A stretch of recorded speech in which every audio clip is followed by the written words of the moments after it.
Ayan na guys. Oh. May mga steel deck na yung ginagawa namin. May saig na. Oh, yung naghihinang doon sa pinaka-tuktok, hindi na masyadong nakakalula kasi medyo mababaw na ang paningin mo sa baba. Oh. May mga bubong na, yung mga steel deck na eh. May maapakan na. Dati pagapang-gapak ako dyan, oh, dahil hindi ako sanay magano eh. Hindi ako sanay magtulay. Talagang kakapit ako sa beam. Gagapang parang pusa. Yan. Yan guys. Oh, ngayon eh wala na naman kaming pasok muna kasi ulan eh. Oh. Yan. Basang-basa pa rin eh.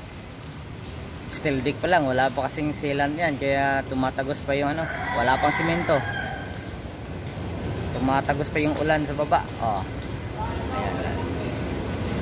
Ayan, may hagdanan no, hindi na kami nahirapang umakyat. Oh.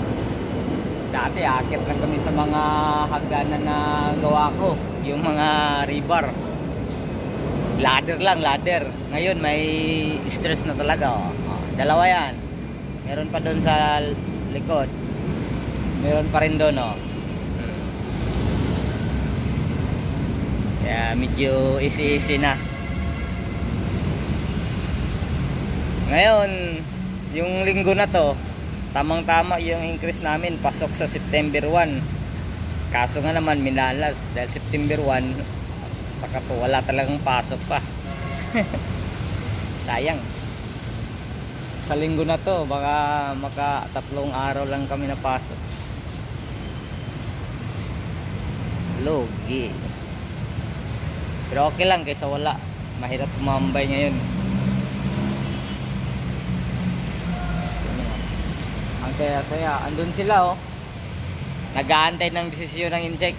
Kung papapasukin kahit umulan, rain or shine. Pero yung mga welder, kawawa talaga. Hindi makapagtrabaho. So ito muna ang update ngayon mga guys. See you next week.